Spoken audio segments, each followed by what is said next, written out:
she sends the Cougars to the championship game. Basketball here, there's a steal. Theodore Phillips to the rim, slams it home. From the slot, and Rickles ends it in overtime. Is back, the head up the bounce, and he is spinning, and he's stopped at the goal line. Centennial wins it.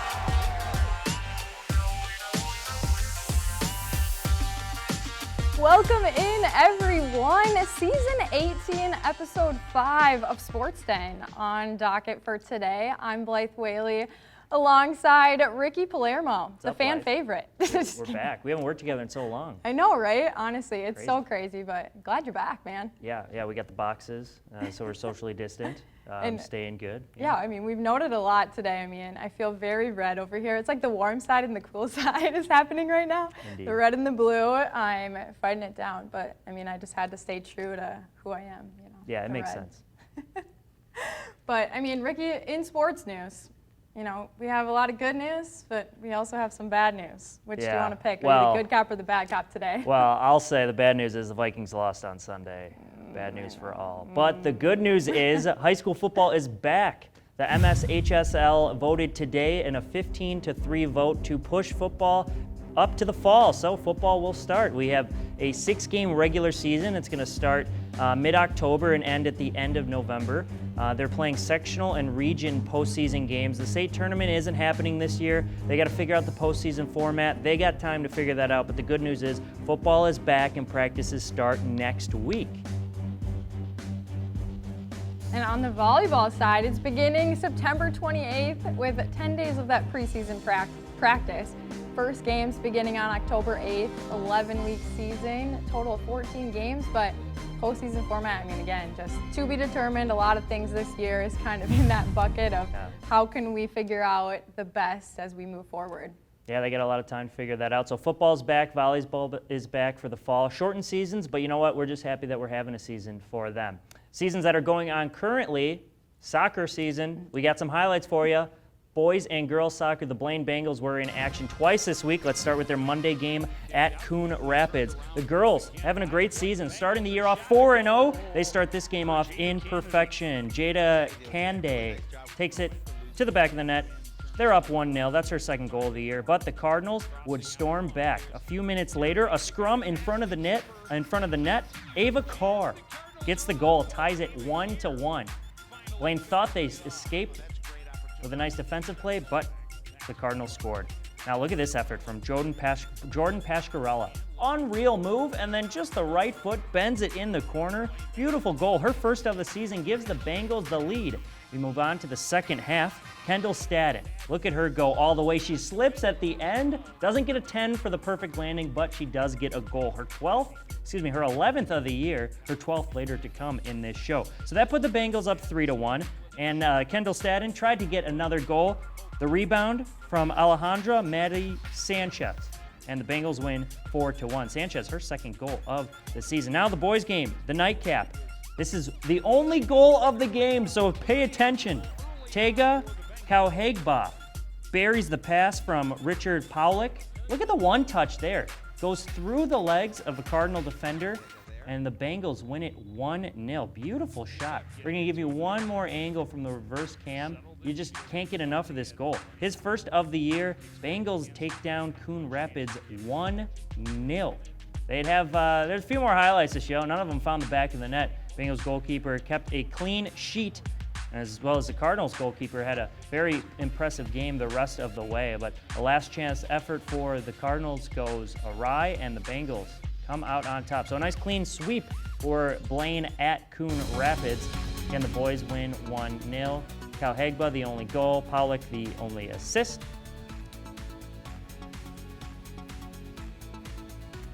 And for the girls, they win 4-1. Jordan Pascarella, nice game, a goal and an assist. Kennedy, the first goal. Kendall Stadden, she's got more goals to come later in the show. Ava Kerr, the only goal for the Cardinals. So Bengals, with a very impressive victory on Monday. But let's keep the soccer rolling. Champlin Park taking on the Centennial Cougars as well last week. The fun begins for Champlin Park with this corner kick. The ball squeaks through, finding Sylvester Doe on the far side. It's the first goal of the night. Champlin Park continues the scoring in the second half. Heinen puts on the Jets, goes into overdrive here with this one. His shot is denied, but Canny here for the putback. Centennial does have a chance. It's Mears with the free kick. It's wide. Champlin Park gets the win, 2-0. The ladies follow it up here in this doubleheader. This one will begin with Champlin Park. Kalal skating through everybody. It pulls up, passes this one, finding Johnson out wide to let it rip. Hits the post in. It's a goal. Champlin Park up 1-0. They continue. Mathis switches the field to Kala with time and finesse. She gets this one. Second goal for the Rebels.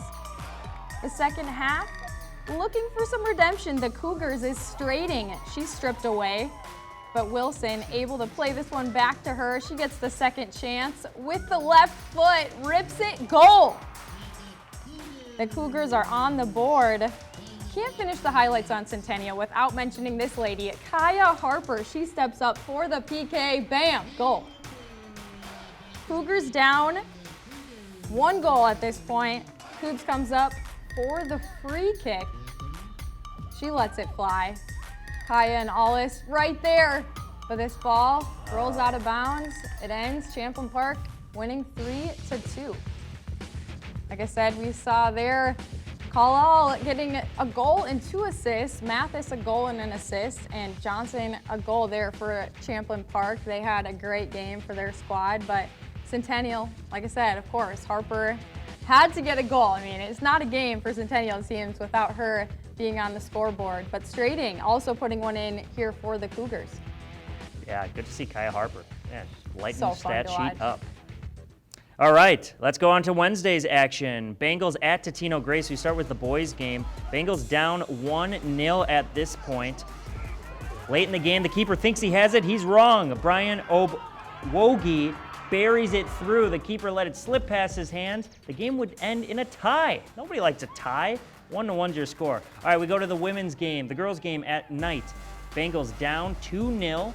Late in this one, we're in the second half. A through ball, back corner, Kendall Stadden gets the goal, her 12th of the season. Beautiful work there by the Bengals to find that one after the far post free kick.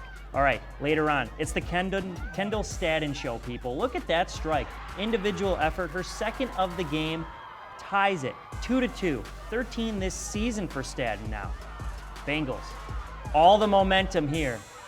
Great passing in the offensive third. Rip and a shot, Alina Schillo. That's your game winner. The keeper cannot handle it. Blaine storms back from being down 2-0 at the half, and they take a 3-2 victory. Again, Stadden just lighten up the stat sheet here. 2 goals and an assist. Alina Schillo, the game-winning goal. Natalie Bennett assisting on one of those goals, and same with Ashley Theron. Bengals storm from behind to beat Totino Grace. And for the boys, Obwogi, the only goal. Nick Sen with a nice game, 6 saves. Didn't get a clean sheet like he did earlier in the week. Jack Kruger was able to get one by him, and that one ended in a tie. So the Bengals 5-0-1 now on the season for the boys. And the girls still 5-0. So take a look at the girls' schedule. Blaine girls take on Maple Grove later this week on Tuesday, 5 p.m. Centennial, their next matchup is at Rogers on Tuesday, and for Spring Lake Park, their next matchup is home versus Park Center. We'll be there with Metro TV at 5 p.m., so tune in then. As we look at the standings, Blaine, undefeated, lovely. Centennial, 1 loss on the schedule. They are just behind Blaine, but Champlin Park can't be beat. Who's going to take them down? Taking a look at the boys' schedule, they'll take on Maple Grove here on the 22nd for Blaine, and Centennial looking at Rogers here this week, and Spring Lake Park taking on Park Center. The standings, Champlin Park as well on the boys' side, undefeated. The Rebels. We'll see how that goes, but Blaine not far behind. So very fun, but Centennial sitting at 3-3. So they got some work to do. I mean, losing Bernardi Nelson is tough. That's a thing. lot of goals you got to fill after Right. the senior graduated. Let's take a look at the soccer schedule update for the postseason. The sections are going to be determined by the host site, so the higher seed will get to host, or it'll be played at a neutral site. Only 2 games a week. That's the deal with soccer. And so in postseason, we're going to have rounds of 16 in the first week, and then semifinals and finals after that. So still don't know the section tournament, how that's going to look out after that. But hey, we have the postseason coming our way. Yeah, it's one of those sports that we do have a postseason. Everything's still to be determined, but at least they know for sure they're having it, whereas we just heard football, doesn't have that. Yeah, they're playing, so they'll be able to figure it out. We've got plenty more: tennis, cross country, swimming, all on the other side here on Sports Day. Welcome back, you guys. We are in it for some tennis action. Let's take a look. The Cougar-Panther matchup we've been waiting for. Goodrow and Jarpie for the Cougars taking on Rel and Nussbaum of the Panthers. Looking to finish this one. Panthers look to finish this game as Goodrow comes up, lets it fly. Too long there. Spring Lake Park gets the game. Keep your eyes here on Goodrow here in this next one. She's in the lower left. She's coming up to the net. She gets the one. It's coming back to her. Bam! Good hit by Goodrow. Goodrow with the dagger.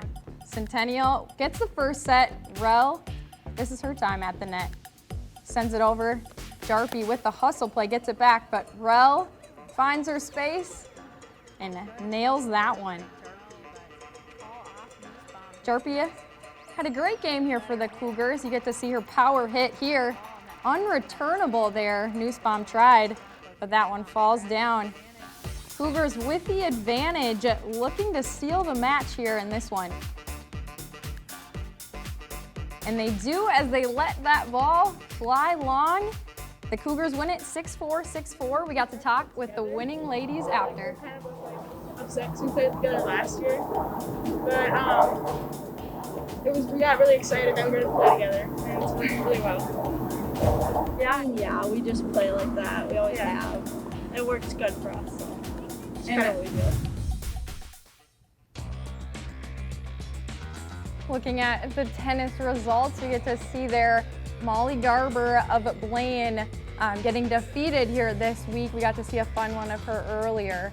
But Blaine, Grace's Troy, got the victory there for Blaine. So that is a fun one here for one of our schools. And as we look at doubles, getting to see our Blaine #1 doubles getting the victory. Excuse me, #2 doubles getting the victory. Somebody got a victory. We're happy. Just kidding. But we look at the schedules. Blaine getting to have that next one versus Andover.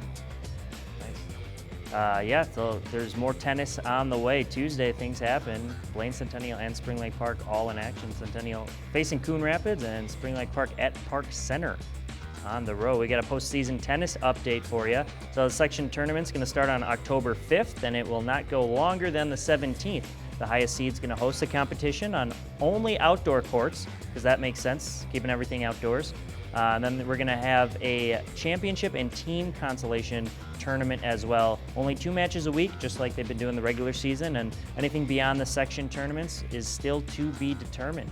But just like everything else here, we're going to figure it out as we go. And as we go on this show, episode 5 already in the season. We got 5 episodes in the books after this one? Yeah. All right. We got some swimming and diving. So prior to this meet, all the swimming and diving meets were virtual. But now, Centennial was able to host Spring Lake Park in the first, live in-person swimming and diving meet earlier last week.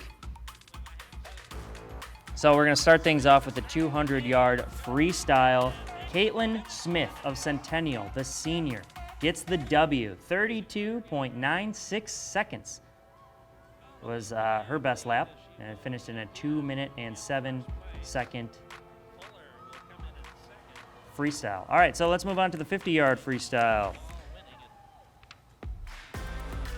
Centennial wins that one. Anderly Laura Anderley gets it. So now we got some swimming and we have some diving going on. Catherine Wolfel of Centennial there, just an 8th grader. Now here is Riley McCulloch, the sophomore.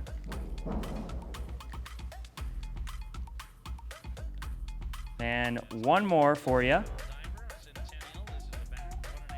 for Centennial.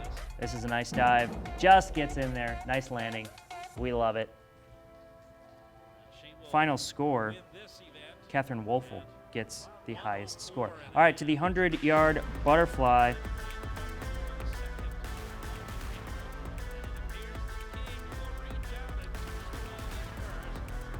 And the relay, the 100-yard freestyle. This will be Kylie Nordenstrom. She, for Spring Lake Park, just a freshman. The 100-yard time, 1 minute 15 seconds. All right, then the 500-yard freestyle. This is a long race, over 5 minutes. But the winner, Lainey Anderley, 5 minutes, 25 seconds. Her second first place finish. She finished the 50-yard freestyle in first place as well. So the freestyle relay, Caitlin Smith of Centennial, the senior, gets there first. An all-around good event, and the girls are glad that they are not having to compete virtually. The 100-yard backstroke, won by Centennial as well. Nordstrom again. And for the breaststroke, Morgan Woodford, the junior from Spring Lake Park, 1 minute 18 seconds. She surely is excited. And finally, the 400-yard freestyle relay. Spring Lake Park finishes in first place. Time of 4 minutes, 8 seconds. Won by 13 seconds. So definitely the 50 is very different from the 500. 50 is definitely more of a sprint where you just get up and go. And you know, you need to be pumped up by all of your teammates, which Maddie and all my other teammates do awesome jobs of pumping me up. We all do awesome job pumping each other up and, you know, cheering each other on, which I definitely think that helps our team succeed in the pool. And then with the 500, it's more of a distance race. So you need to pace more with the 500, and you need to get a good feel for the water before you actually get into the race. For the 50 free is more just get up and go, like I said before. I feel like today was a lot different because we had SLP Spring Lake Park actually come to our pool. And it's just kind of weird because we've been having virtual meets beforehand, so there's literally no competition from the other team before. So it was kind of swimming a blind, and now they're actually here. But we didn't have any cool down at all like that, so my muscles are really tight. I think everyone kind of felt that today. Otherwise, pretty close to personal best times. I think we all did amazing, and we totally crushed it. They did totally crush it. As we look at the results, Centennial winning the 200-yard relay. Some close finishes. If you look at the 50-yard freestyle, Anderley taking first place for Centennial over Kirsten King, winning by 1.5 seconds, less than a second and a half. Incredible stuff. And then the 100-yard freestyle, Janessa Sandvold getting second place, losing to Spring Lake Park's Kirsty King. Beat her by exactly 1 second, so very impressive. So you look at those scores there as we move on to the Centennial Girls Swimming and Diving Coach and Captain. Let's take a listen.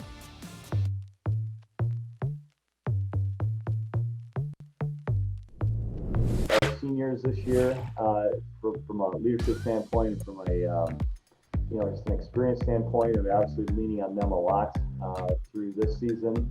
And for me, it's always been a joy to work with these young girls and young people from 7th grade all the way up to the seniors, seeing what they do. We really focus on that family aspect and that family atmosphere. That's something I think about way back to my 7th grade year on the team. And we had a great group of captains that year that really reached out to the girls, and I felt so included, and I thought it was the coolest thing to be a part of Centennial Swim and Dive. Every day I get into the pool and I work my hardest and I make sure I don't slack off. I either do the yardage I'm supposed to or more yardage. That's just my motto. I'll look at Pete and he knows. I look at him and I'm always like, you know what? I could go a lot faster on these intervals and I could also do more. I love the feeling that I get when I'm swimming and I don't have to worry about anything other than focusing on my stroke and clearing my head of anything negative. And it just, when you get out of the pool, it's one of the best feelings that you didn't have to worry about anything other than what you are swimming right then and there. I think definitely the people, the friendships that I've made on this team will last a lifetime. I've met my best friends on the team, and I know that without joining the team, I wouldn't have met them, and they've made such an impact on my life. And same with the rest of the people and the coaches and just the lessons that I've learned.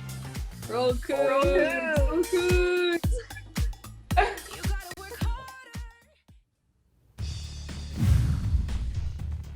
Well, that was fun to hear from those ladies. But as we take a look at some more swimming and diving that is coming up for us, so we get to take a look at Blaine on the 22nd, taking on Coon Rapids. Centennial looking at that matchup versus Anoka at 6 p.m. on the 22nd. And Spring Lake Park, nothing on the 22nd for them, but so they'll be on the 24th versus Rogers at 6 p.m. And their postseason has been updated as well. MSHSL staying very busy this week. So the section tournament for swimming and diving will start the week of October 19th. They're going to have multiple sites, keep everybody spaced out. And it's timed finals with max of 4 teams on site. So no more virtual finals going on like they've been doing for the first couple meets. So only 4 teams at site. They're going to figure regions to determine groupings out, and teams allowed up to 3 coaches only, so that might be a difference for some teams, and especially some of the specialists with the divers. No spectators allowed if it will be at a school facility. So that's all we know as of now for swimming and diving postseason. Got some fun cross-country photos here for Blaine.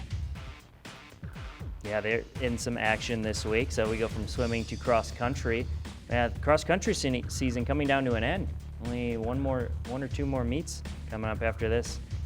So we take a look at some of the results. Maple Grove getting the victory, finishing with the lowest score, which means they're number 1 for the boys, 31 points, and the girls as well, so a clean sweep for Maple Grove. River Santiago, second place, best finish for Blaine boys, and for the girls it was Jordan Lang. Her 5th place finish, the best for the Bengals.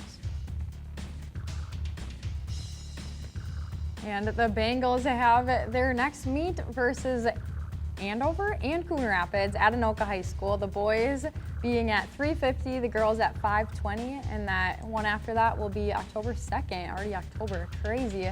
But Champlain Park will be who they're taking on there. Yeah, Centennial Cougars also just 2 meets left later on this week versus Anoka at Anoka.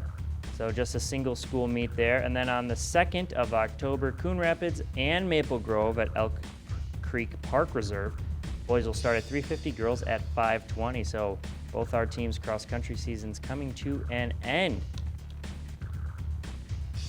But we take a look at the Panthers, the 24th versus Armstrong and Osseo. The girls at 3:50 at Elm Creek, the boys at 5:20 at Elm Creek Elementary.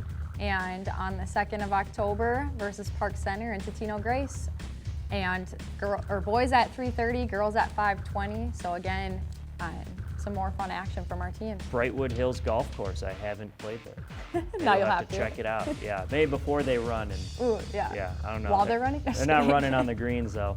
Let's take a look at the postseason cross-country update. So they're going to have a section tournament. That's good. On the week of the 12th of October. So in a couple weeks, they'll give them about 10 days off to rest in between the regular season and the postseason.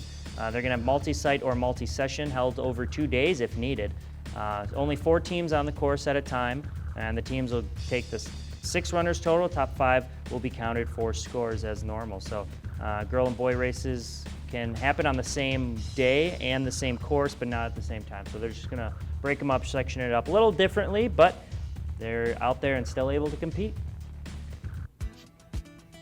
But our upcoming coverage, getting to see a doubleheader for soccer, 2 of them, 2 different doubleheaders. One is Park Center versus Spring Lake Park, and the other being Maple Grove at Blaine. So that'll be a fun day of soccer there. Yeah. One of those is going to be a single camera or a double camera, and you can watch all of our sports. Normal Comcast channel, $8.95 if you're in the area, and of course at northmetrotv.com. But then our newest addition this year, we got 2 Facebook sites and 2 YouTube pages you can watch. So North Metro TV, the sports page for Facebook, and on YouTube, just search North Metro TV. And then we got the Sports Plus in case we get 2 games going on. So just a great way to cover all our teams, and you can watch multiple games at once. Coaches, we got to give a shout out to you guys. Love all the effort you've been putting in this year. If you have results, please send them to us. We can. It'll help us out and putting your sites and your scores up there for the people to see. So get those scores into us, and we will be sure to promote them here on the Den. Yeah, Fantastic. I mean, we want to be all up to date here. We want to give you the latest, so if you can help us out, it's always appreciated. Yeah, you said it, the latest. Well, there's a reason why it's myself and Blythe and not JW and one of us, is because JW just had a brand new baby. Congratulations, JW. Baby Winslow Josephine Cox was born last Wednesday, September 16th. She's doing great. She's in perfect condition. Her mom's doing very well too. And look at JW. Aww. Beautiful shot there. So JW had WJ, Winslow Ooh, Josephine. I like it. And Winslow's big sister, Penny, is just so excited and so happy. We're just thrilled that we got another member, and you know what? We're gonna have to need to get a smaller headset. Yes, because Winslow's please. gonna be ready. I mean, Penny's been wearing her dad's headset all during quarantine. So, Before she learns to walk, that's the yeah, she's gonna be rite of calling passage in sports his games house. so soon, and probably gonna take my job. So can't wait for the day, but congrats, JW, to you and your family. Well, this has been fun, Ricky. Like we said, we haven't been together in the same place for so many months, so fun to break it down. Quarantine, it's tough. Yeah, you can visit our website for all the up-to-date information on northmetrotv.com. We're on all the social media platforms at North Metro TV. I'm at Needmo Pimo. Blythe's at Blythe the Red because the hair and the background. It's great. We love it. We're going to be on YouTube. We're going to be live tomorrow. We got the doubleheader soccer going on. You got to check it out. We're there. Be there, be square, or like Be our there. squares. We're in a We're square. in squares. So. We're in boxes. Yeah. Go Bengals. Go Cougars. Go Panthers.